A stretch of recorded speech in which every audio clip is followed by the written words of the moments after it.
हरि ओम. आज आपण हस्तसंचालन बघणार आहोत गर्भवती महिलांसाठी. ओके, सर्वात पहिले बघूयात हस्तसंचालन प्रकार 1. दोन्ही हात बाजूने गोलाकार फिरवत डोक्याच्या वरती ठेवायचे आहेत. अशा पद्धतीने तळवे छताच्या दिशेने. त्यानंतर दोन्ही हात सावकाश बाजूने गोलाकार फिरवत पुन्हा शरीराजवळ. पुन्हा एकदा दोन्ही हात किंचितसे जमिनीपासून वरती उचलायचे आहेत आणि दोन्ही हात बाजूने गोलाकार फिरवत डोक्याच्या वर. तळवे एकमेकांवर.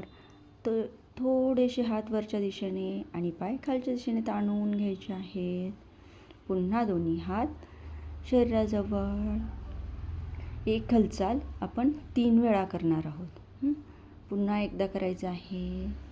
दोन्ही हात डोक्याच्या वरती. त्यानंतर तळवे हाताचे पंजे खालच्या बाजूला आणि तळवे वरच्या दिशेने ताणून घ्यायचे. पुन्हा रिलॅक्स. दोन्ही हात बाजूने गोलाकार फिरवत शरीराजवळ. आता पुढचा प्रकार बघणार आहोत. प्रकार 2. दोन्ही हात समोरून डोक्याच्या वरती ठेवायचे आहेत. तळवे जमिनीवर येतील अशा पद्धतीने. काही वेळ या स्थितीमध्ये स्थिर थांबायचं आहे आणि पुन्हा दोन्ही हात शरीराजवळ. पुन्हा एकदा करायचं आहे. दोन्ही हातांचे तळवे जमिनीवर आणि काही वेळ या स्थितीमध्ये थांबायचं आहे. या स्थितीमध्ये हातांवर पायांवर काही वेगळे ताण येतात, ते अनुभवायचे आहे. आणि सेम प्रत्येक हस्तसंचलनाचा प्रकार आपण 3 वेळा करणार आहोत. पुन्हा एकदा करायचं आहे. पुन्हा दोन्ही हात डोक्याच्या वरून गोलाकार फिरवत शरीराजवळ. अशा पद्धतीने हा झाला हस्तसंचालन प्रकार 2. त्यानंतर आता पुढचा प्रकार करणार आहोत हस्तसंचालन प्रकार 3.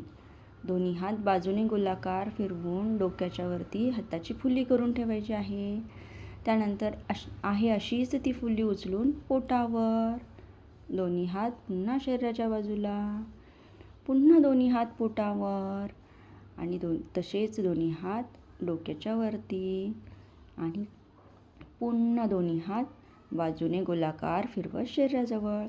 हा झाला 1 वेळा. हस्तसंचालन प्रकार 3 हे 1 वेळा झालं, 1 रिपिटेशन्स.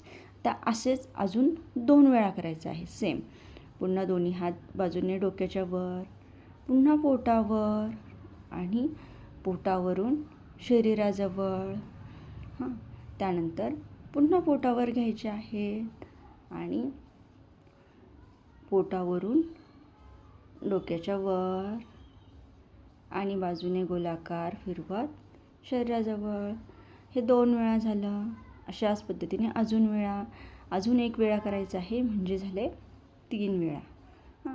त्यानंतर हे जे हस्तसंचालन आहेत, ह्याचं हस्तसंचालन प्रकार 1, 2 आणि 3 हे पहिल्या आणि दुसऱ्या ट्रायमेस्टरमध्ये आपण पाठीवर झोपून करायचे आहेत.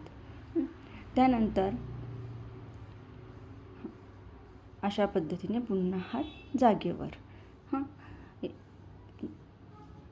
त्यानंतर जर 3rd ट्रायमेस्टरमध्ये आहे तर हे संचालन प्रकार आपण उभे राहून करणार आहोत.